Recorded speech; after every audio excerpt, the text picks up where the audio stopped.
서울의 한적한 골목 끝자락에 위치한 낡은 고시원에서 나는 대학 입시를 준비하며 살고 있었다.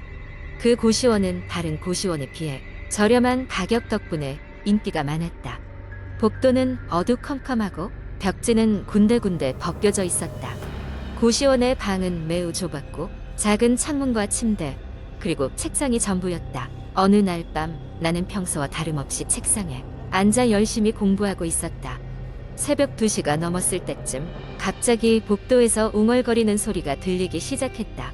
고요한 밤이었기 때문에 그 소리는 더욱 선명하게 들렸다. 처음에는 누군가 취해서 돌아다니는 줄 알았지만 시간이 지날수록 그 소리는 점점 더 이상해졌다. 말소리 같기도 하고 흐느끼는 소리 같기도 했다. 나는 호기심에 문을 살짝 열고 복도를 내다봤지만 아무것도 보이지 않았다.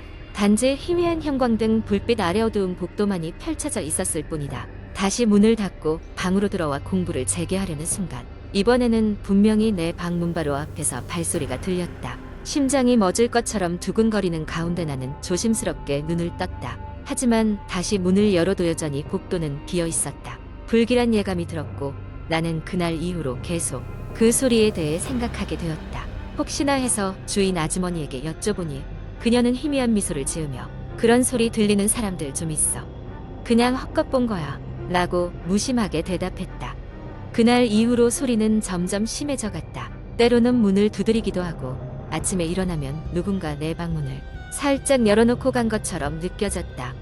몇 번이고 오싹한 기분이 들어 주위를 둘러보았지만 역시 아무런 흔적도 남아있지 않았다. 그러던 어느 날 밤 나는 꿈속에서 이상한 장면을 보게 되었다. 고시원의 그 복도에서 한 여자가 울고 있는 꿈이었다. 그녀는 하얀 원피스를 입고 있었고 머리는 얼굴을 덮고 있어서 얼굴을 확인할 수 없었다. 꿈속에서 나는 본능적으로 그녀에게 다가가 말을 건네려 했지만 그녀는 나를 보자마자 복도의 끝으로 사라졌다.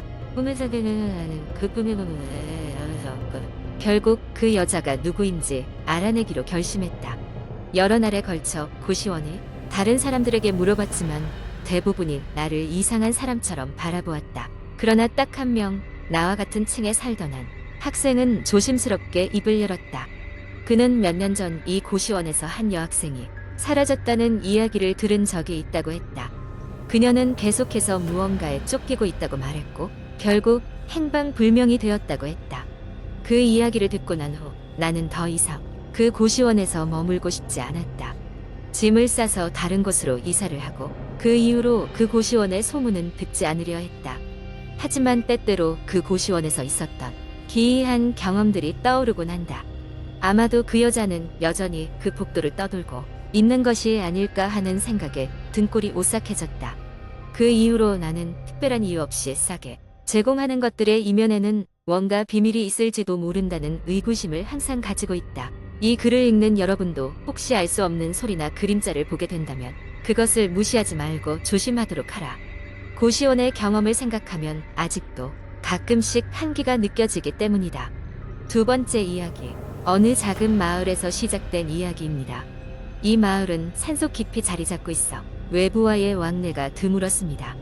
마을 주민들은 서로를 가족처럼 생각하며 지냈지만 한 가지 특이한 점이 있었습니다. 이곳에는 1년에 딱 한 번 마을 사람들 모두가 두려워하는 어둠의 날이 있었습니다. 어둠의 날은 매년 늦가을 달빛이 보이지 않는 가장 어두운 밤에 찾아옵니다. 이날이 되면 마을 사람들은 해가 지기 전 집으로 돌아가 문을 잠그고 절대 밖에 나가지 않는 것이 규칙이었습니다. 모두가 두려워한 것은 옛날부터 전해 내려오는 전설 때문이었습니다. 전설에 따르면 어둠의 날 밤에는 깨어난 저주받은 영혼들이 마을을 돌아다닌다 했습니다. 몇 해 전 호기심이 많았던 소년 재민이 있었습니다. 재민은 이 전설이 진짜인지 확인하고 싶었습니다.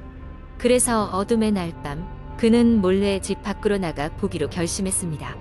밤이 되자마자 그는 가족의 눈을 피해 조용히 창문을 빠져나왔습니다. 마을은 깜깜한 어둠 속에 가라앉아 있었고 추운 바람만이 그의 귓가에 메아리쳤습니다. 재민은 주변을 둘러보았지만 아무런 이상한 것은 없었습니다. 이까짓 전설 따위에 아무것도 아니네 라고 생각하며 안도의 한숨을 내쉬던 순간이었습니다. 멀리서 낡은 기차 소리가 들렸습니다.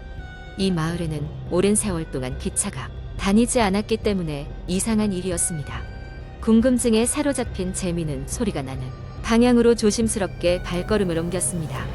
소리가 점점 가까워지자 그는 허름한 옛날 기찻길을 발견했습니다. 오래되어 녹이 쓴 레일은 달빛조차 반사하지 않고 어둠 속에 길게 뻗어 있었습니다. 그때 아주 낡은 증기 기관차가 서서히 모습을 드러냈습니다. 증기를 뿜어내며 다가오는 흉측한 기차는 흡사 유령처럼 보였습니다. 기차는 천천히 멈추더니 덜컹거림 소리와 함께 문이 열렸습니다. 아무도 내리지 않았고 아무도 있지 않은 듯 보였지만 재미는 알 수 없는 강력한 힘에 이끌려 기차에 올라탔습니다. 기차는 매우 차가웠고 오래된 나무 의자들만이 줄지어 자리하고 있었습니다.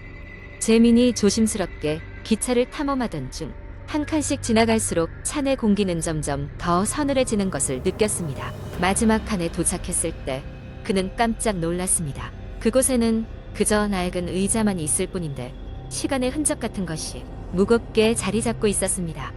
재민은 더 이상 호기심을 잃고 돌아갈 길을 찾으려 하던 찰나에 들리지 않던 기적 소리가 갑자기 울려 퍼졌습니다. 동시에 기차가 갑자기 움직이기 시작했습니다. 두려움에 휩싸인 재민은 속수무책으로 기차에 앉아 이동하는 수밖에 없었습니다. 기차는 마치 끝없는 터널을 지나듯 오랜 시간을 달렸습니다. 그리고 드디어 멈춘 곳은 기묘한 장례식이 벌어지고 있는 광장이었습니다. 이 광장에서 재민은 믿을 수 없는 광경을 목격했습니다. 마을 사람들과 닮은 수많은 사람들이 그곳에 서서 자신의 장례를 치르듯 행동하고 있었습니다.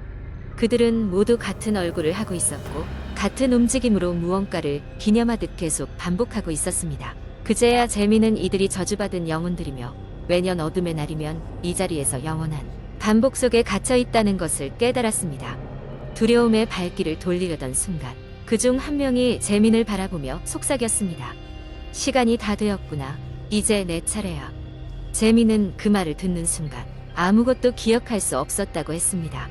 다음 날 아침이 되어 마을 사람들은 그 어느 때보다 강한 바람 소리에 잠에서 깨어났습니다. 재민은 다시는 돌아오지 않았고 그날 이후로는 그 어떤 사람도 어둠의 날에 밖으로 나가려 하지 않았습니다. 이 마을의 어둠의 날, 전설은 여전히 이어지고 있으며 사람들은 여전히 그날을 깊은 두려움 속에 기다립니다. 누가 알겠습니까? 다음 차례가 누구일지. 세 번째 이야기. 서울 외곽의 작은 마을. 그곳에는 오랜 세월 동안 지켜온 낡은 한옥이 하나 있었다. 이 집은 과거에 유령이 나온다는 소문이 끊이지 않았는데 그 때문에 오랜 세월 동안 비어 있었다. 그러나 어느 날 도시 생활에 지쳐 자연 속에서 조용히 살고 싶었다. 젊은 부부가 그 집으로 이사를 오게 되었다. 부부는 집안 곳곳에 쌓인 먼지를 치우고 낡은 가구들을 정리하며 새 삶을 위한 준비를 시작했다. 그 집은 외관은 오래되어 보였지만 내부는 나름대로 아늑하고 편안해 보였다. 부부는 이 집에서 새로운 시작을 할 수 있다는 생각에 큰 기대를 품고 지내기 시작했다. 그러나 이사 온 첫날 밤부터 집안에서 이상한 일이 벌어지기 시작했다. 갑작스러운 기온 변화와 함께 서늘한 바람이 불어오는 듯한 느낌이 있었고 구석에서는 항상 낮게 중얼거리는 소리가 들렸다. 처음에는 바람 소리겠거니 하고 넘겼지만 더욱 시간이 흐를수록 점점 그 소리는 또렷해졌다. 어느 날 밤 남편은 거실에서 책을 읽고 있다가 이상한 기분이 들어 고개를 들었다. 맞은편 벽에 걸린 오래된 거울에 무언가가 비친 듯 했기 때문이다. 얼핏 스쳐 지나가는 그림자 같은 것이었지만 확실히 부엌 쪽에서 거실로 넘어오는 누군가의 형체였다. 놀란 마음에 부엌을 확인했지만 그곳에는 아무도 없었다. 이후로도 집 안 곳곳에서 기묘한 현상이 잇따랐다. 자정이 지나면 갑자기 켜지는 불빛, 혼자서 열렸다 닫히는 문, 그리고 여자아이의 얇은 웃음소리까지. 부부는 밤마다 잠에서 깨어나 서로 눈을 마주치며 두려움에 떨곤 했다. 결국 이들은 이 집의 과거를 알아내기 위해 근처의 오래된 서점에서 자료를 찾기로 했다. 그곳의 할머니는 이 집의 오래된 이야기를 알고 있었다. 이 집에는 한때 어린 딸이 있었지. 그 애가 아주 아팠고 결국 그 병을 이기지 못하고 세상을 떠났네. 그런데 그 애의 영혼이 집을 떠나지 못했다는 이야기가 있지. 부부는 그 이야기를 듣고 소름이 돋았다. 그리고 여자아이의 영혼이 지금도 이 집을 떠도는 거라면 무작정 이 집을 떠나더라도 그 아이를 쫓아버릴 수는 없다는 생각이 들었다.